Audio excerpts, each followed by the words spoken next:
talking to Colm Geohegan at his home in Deasy's Road about his life and times here in Ballyfermot and where he came from.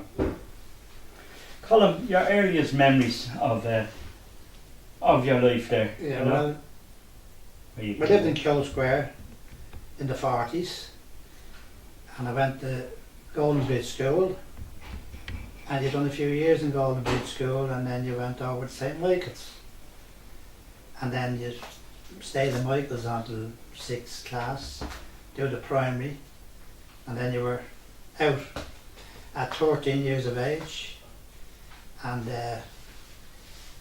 you hadn't much education really, and naturally we had to get a job. So I got a job delivering papers for Brendan Highland of Sewer Road, and then I went from there to Hughes's Dairy. My uncle's and worked in it over in Ballyfermot, and I stayed in Hughes's for 9 years. We went through a helper on the trucks, delivering to the shops. Then I went from there into the dairy, worked in the dairy, and then I had a van of my own, a battery van that I drove then, and that I left in after about 9 years because it was a bit early, like, you know, and Yeah. of course having a few scoops, getting up, trying to get up out of bed, like, Of course. and that, you know. So then I was like the butcher, the baker, the candlestick maker. I was in every job, checking them up, and you know. Yeah. So that's. Then you moved to Then we moved then to Ballyfermot in 1951, and we lived up in Lefney Road at the railway bridge, and of course to us coming from Inchicore, used to say it was Hungry Hill you're going to. We thought it was like going to Cork, but it wasn't as far as we thought. But when you're young, you think it's very far, especially when it's all fields, what we weren't used to, and the wall hadn't been built up as far as the railway bridge, and we used to go up onto the bank and see the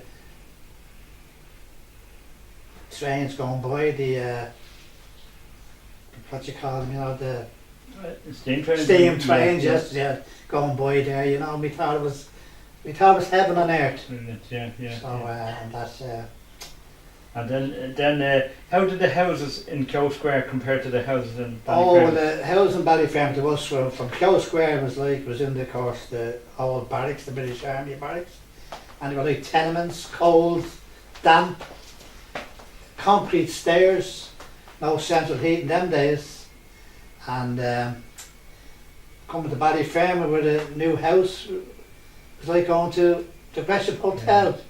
You know, like going to the Gresham Hotel, and especially the fields, going up around, collecting mushrooms and blackberries. Oh, sure, it was like heaven on earth it was. And of course the games you played, different The games we played, of course we played kick the can and relieve you, and all the innocent games that children wouldn't know about now. You wouldn't even know about. You think you were crazy, the games we played, you know. And wonderful days. I'm in Ballyfermot now, past 51 years, I'd say it was 50, 60, 80, 67 or 8 years, and been marvellous to us. I love Ballyfermot, great people in it. That time you left the key in the door, you left the money in the bottles for the milkman even, because when I was a milkman I collected money in bottles and all. Times was wonderful. And I have to say, it's sad to see the way it's gone now. I don't mean Ballyfermot, but life in general, you know what I mean, life in general. Wonderful people in Ballyfermot. You always shared sugar and tea if you were a bit low and anything like that. Wonderful. And then the summers were great. The weather seemed to be fantastic.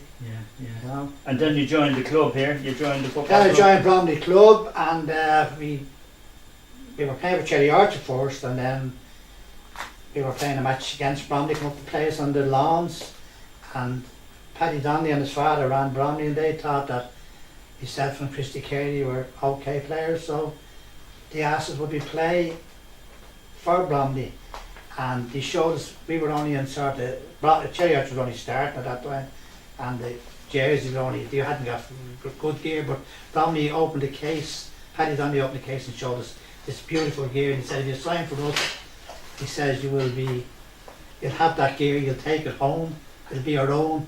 Of course, when you're 15 or 16 years of age, it was like being asked to play for Manchester United. So we said yes, but then when we signed for Bromley, we were in the same league as Cherry Orchard, but some of the boys that were playing with Cherry Orchard didn't like the idea of us going, and there was a couple of rows outside the gala when we were going to gala. I won't mention names. I won't mention names, and then we went and we won the Leinster Minor Cup in 1956, and I think it was the first medal that was brought into the scheme, but people say different, but I haven't got any proof that it wasn't. And of course you have that medal here. I have the medal, yes, I have the medal. Yeah. And Christy Carey lives up in Clondalkin there, and he's still there, he's tell you too, you know what I mean? But, and who was your manager, did you say? Paddy Donnelly was the manager of the postman, and his father ran it. I know what you mean, and they ran the Bromley, David Bromley Clean. Yeah, great. But they were great days. Yeah. And did you ever go into, you said you went into the gala as well? I did the gala, the first. Do you remember opening? I remember the gala opening, it was on a Sunday night, and Doris Day was Lucky Me was the name of the picture, and I'd say it was 54 or 55, 1954 or 55, and it was a Sunday night, you know. Was there a big queue there that night? Oh yeah, it was packed, you know, I mean, that time you'd have to book your tickets for Sunday night, it was that packed, you know. And I know Canon Troy opened it. Did he? I didn't know that. He opened it on the night. You know, I didn't know that. I was just wondering about the queue. You know, I thought he was too interested in Jason, the young ones. I wasn't too interested in Canon Troy. No. And then you married a girl from DC. I married a girl from DC Road. Yes, when we were Bromley, we used to be down here training, and we used to go over to Luke's fish and chip shop over there. Now Luke's, you could eat in the back of it that time. They had tables and all that. So ourself comes in to get cigarettes, of course, and our dog ran into me. Of course, I was giving the dog a chip. Of course, she loves animals. She thought I was putting pepper on the dog's nose and ate me. So we started with a row, and we're around ever since. And across the road, the DC shops there. Yeah, there was only the shops. There was four shops there. There was a gap in between, and it was only old muck and hill. And then there was other shops, 4 more shops up further. But the gap in between, Mr. Colgan of the county bar, he bought it and he opened the county bar. And the county bar, he had a whole lot there, but then nowadays they sold half because there's not many. Most people are drinking at home, I think now, so there's not many. So he halved it and got rid of the lounge, and he just have half in the spar as the other half. I see, yeah. And had you any involvement with the schools around here, the De La Salle or anything? Were you on? No, it was in St. Michael's. We used to have to go to St. Michael's, but we always got a bus in or a lift in. The bus only went as far as the church, around the roundabout and back. It didn't go up, you know, 79. Only went down as far as the big church when that was open, and only came back. There was buses up here, up the top of Deasy's on there. I think it's Muscary Road somewhere. They used to be parked there for bringing the children that went into town. White Flower Street, Street, I think was where they went. You know what I mean? Yeah, all those schools. There were special buses for those. But we only went in Chicago. So you remember the schools being built here? Oh, I do. Yes. I remember the schools being built. Yeah, that's right. Yeah. And the church. And the church. Yeah. Actually, I only regret that. We probably couldn't afford a camera that time. We could have took, because you see it being half built, you know. And I remember my father telling me, like, having to him that there was a farm there. He remembers a farm there before the church. Before the church, you know. And he remembers the farm there, like, you know. But and then you remember going up Colleen Road there and all the. Colleen Road was only on Colleen Road you had all the cottages, you had the plots there where CNC is, you had the cottages there, and then you had Spenlow's farm, Spenlow I think his name, then you had 2 football pitches with a stream in the middle, breaking the two pitches, separating the two pitches. Then you had cottages from that on up to Bannon's pub at the 7 Knot Bridge, the canal. You saw the barges going up and down. They used to bring everything to the country, like the Guinnesses, the barrels of beer and whatever else he brought, you know. Used to be loaded down the basin down at James, just Eckton Street. In the back of James's Church, started there. The horses used to bring it from Guinness's up Stevens's Lane. Used to pull them up and bring them up to around to the basin, and the barges, of course, went by. The 7 Lock, and we used to get on the barges, that, you know. And did you mention to me too that you danced in the Ritz?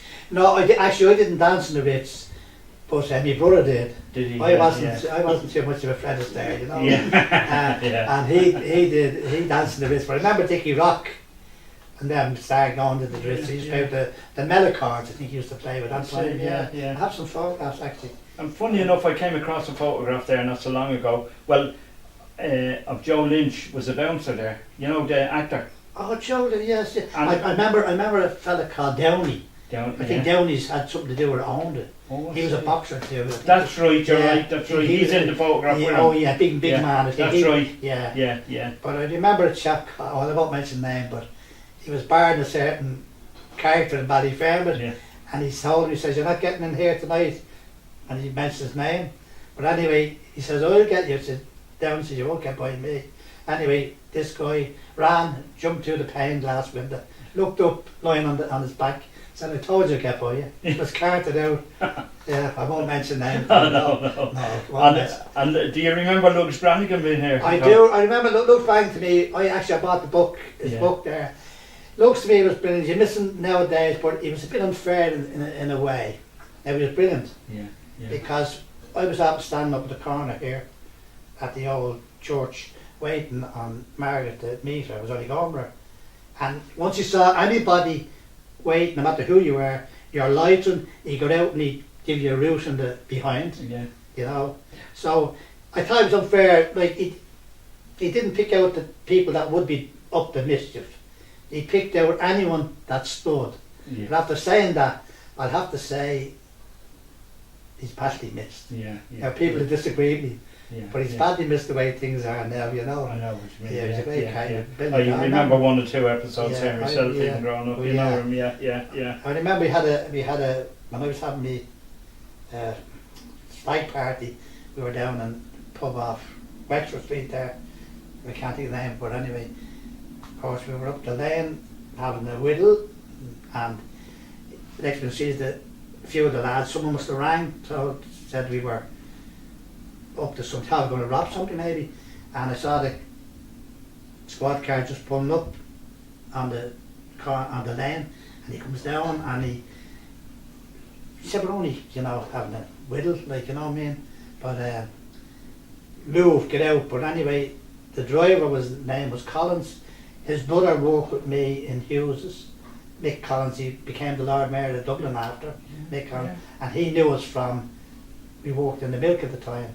And he said, "They're all right, Sergeant Brannigan." So he just said, "Move," anyway, you know. I had an episode with him myself. A gang of us went in for a lad named John Doyle. He's in Canada now, his 24th. And I think he was to bounce into Chicago. I know you went up the steps, just off Grafton Street there. And we all went in, there was about 20 of us going in. And he says to us at the door, he says, "Lads, you'll walk up them steps, but if you miss, you'll bounce down every one of them," he said to us. And I never forget that night. When he finished doing the guards, he became a bouncer. That's right, That's right, he did. So that was his little story, you know. Oh, and you were telling me there, you remember of the communists in the Colm? Down in the corner shop there they were, they sold groceries and that, but I don't know how they got the name, but maybe someone must have had something, you know. You never shopped in there. We were too young to really realise, you know, what would be going on then, like. You know, we didn't know what communists were. I know. At 15 or 16, kids nowadays would be very well educated, but we weren't too educated, you know what I mean? Now, the only thing I was interested, I wrote about it some years ago, but the only thing I was interested was that when we went into the De La Salle every morning, we'd always have a Hail Mary for the stop communism in Russia, yes, yeah. and then it came about communism in Ballyfermot. But it was. I think it was succeeded after because they got rid of the communism, didn't they? Right. Yeah. I don't think there was anything there in the end when they opened up the big, you know. Yeah. No. So you had many happy years here in Ballyfermot. Well, I have to say now, and I don't mind admitting my age, I'm 77 now, and I tell you one thing, I have wonderful memories. Yeah. And I'm very happy because Ballyfermot has been wonderful because even the lads that I palled with, you know, some of them are gone now. Wonderful lad, never fought, drank, had a good time, sing songs. All you want to do is tell jokes and have a bit of a sing song up in the pubs. Brilliant lads. Yeah, fantastic lads. Yeah. I haven't got any bad memories of Ballyfermot. I know. Truthfully now. I mean mean that from my heart. Yeah. I have no bad memories, and I hope I've a few more years. Oh yeah. And when you went to school, did you find the teachers hard, really hard? Well, when I went to St. Michael's School, the masters weren't too bad. The brothers were terrible. In fact, I was so frightened of them, of the last brother I had, and I don't mind mentioning because he was I won't leave him, of course. Brother Flynn was his name. And he warned us when we went into sixth, this is your leaving, your primary, and I don't see any of your mothers or fathers. But anyway, to cut a long story short, I was so nervous of him that I didn't have any answer at all, because he's, you know, if he had been educated, we would have been very upset. We probably would have cracked up, as the fella says. The way kids nowadays were. But I was so nervous of him, I used to put down any answer at all. And one day, he drew a pig's face on my copy and pointed at it and said, "That's you." Now, if you'd done that to an educated child, he'd be very worried, like in the present day. But to us that time, you know, we weren't very well educated, so we just sort of, lucky enough, we just laughed it off, because if we had been thinking about it, but I still remember it, like, you know. Yeah, oh yeah, I still started, you know, it was they were very bad. And they'd be Christian brothers now. Christian brothers, they had coins in the leather. Used to have coins in the leather. They'd open the stitching, put coins in it. And one of the worst things I really remember was, he sent me into a brother Cairns in the next room. And I'll never forget it, as old as I am, with a case. Of course, Brother Cairns was sitting up on the top desk, and there was about 42 kids in each class them days. Of course, Cairns done that. He wanted me to put the case on it, but I was a bit nervous, and I would put down the case, and he gave me a slap in the face, and all the kids were laughing. Really, now, it would have been, you know, when I think about it, actually, and then I'd put it another way, and then he gave me a slap again. Actually, what he wanted, which was probably sensible, but he wanted the case to open away. Of course, I was that frightened. I was putting it this way, that it was going this way. I was putting it that it was opening up to him. But when all the children were laughing, 42 children laughing at you, you know, and it's still on my mind. But thank God it didn't bother me as such. But I still remember it. You know, I mean, you think 42 children laughing at you, and he only wanted the case to open away from him. But he didn't tell me. He didn't say turn it that way. He just give me a slap in the face every time I turned it the wrong way. So to me, if that's Christian brothers, I know what you mean. Thank God your good memories outweigh your bad ones. Well, it never bothered me as such, and people would say, "Well, why did you talk about it? Doesn't bother them." It's still on my mind. But thank God it didn't. You know, it didn't. And then when you used to attend mass up here in the church, they were big. Well, attend mass up in the church. Actually, there was first aid people. There was that many in it. There was first aid people. People used to conk out. You know, with the heat. You were all down the sides, down the centre, all at the back, packed. Now, I don't know whether it was by fear that they went there, or just, but in fact, like, the worst thing I didn't like about, and I think it was only a man-made job, it wasn't religion.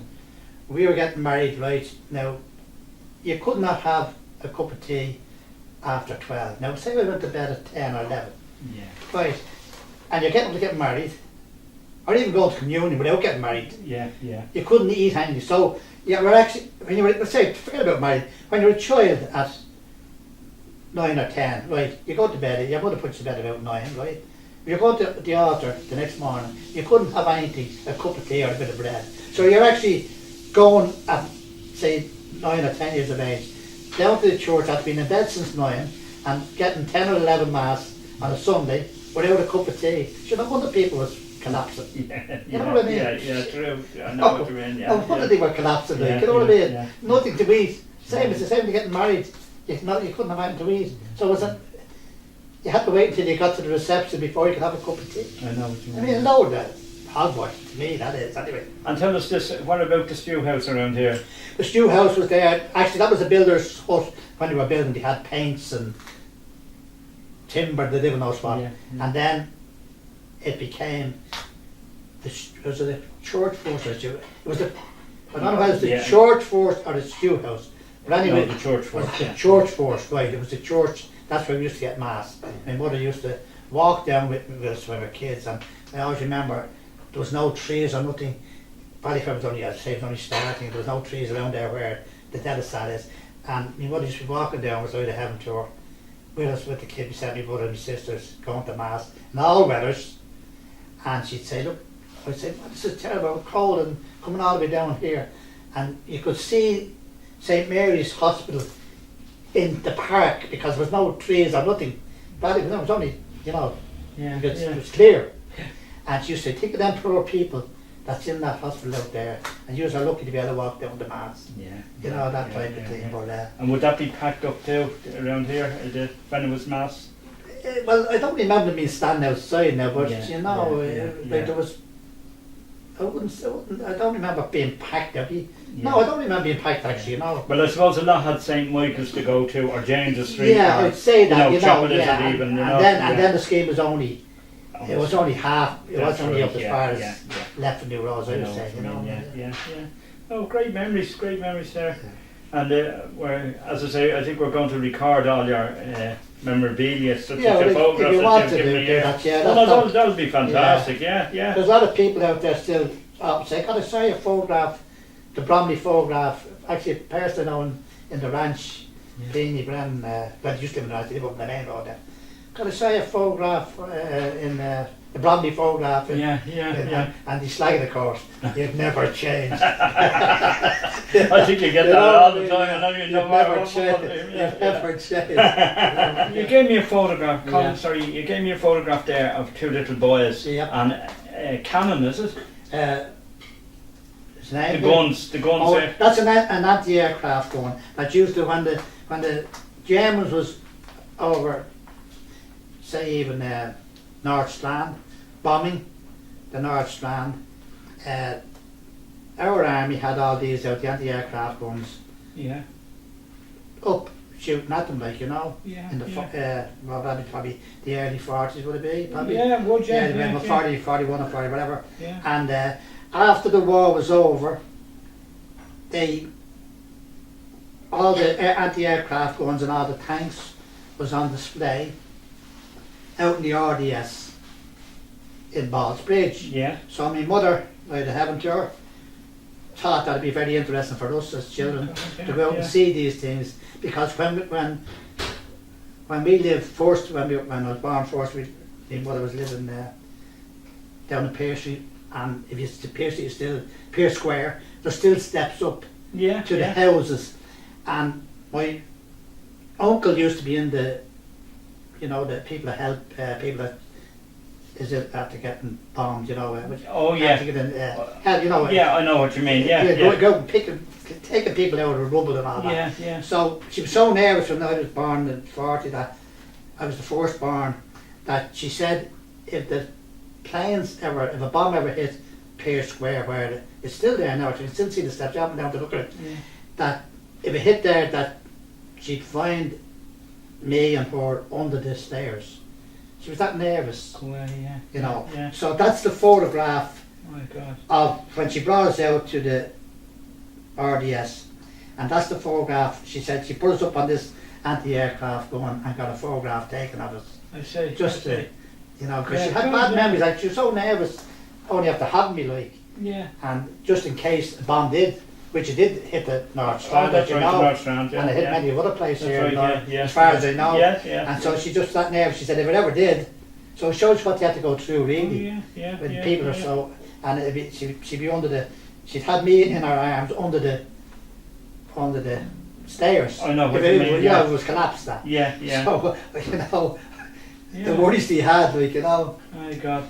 And you've given me your. That's the photograph of the school, St Michael's School, the confirmation. Yeah, 1950. Photograph in 1950. And there's a couple of lads, Noel O'Connor's in it there, and Sean Swift is in it, and a few more, Sean McHale here, off Landon Road, and a few more lads, Ballyfermot, that at the moment I just can't. Oh yeah, no, and what school did you say that was again? St Michael's. St Michael's in Keogh Square. Keogh Square, sorry. Actually, they call it St Michael's Estate now, do they? That's right. Well, yeah.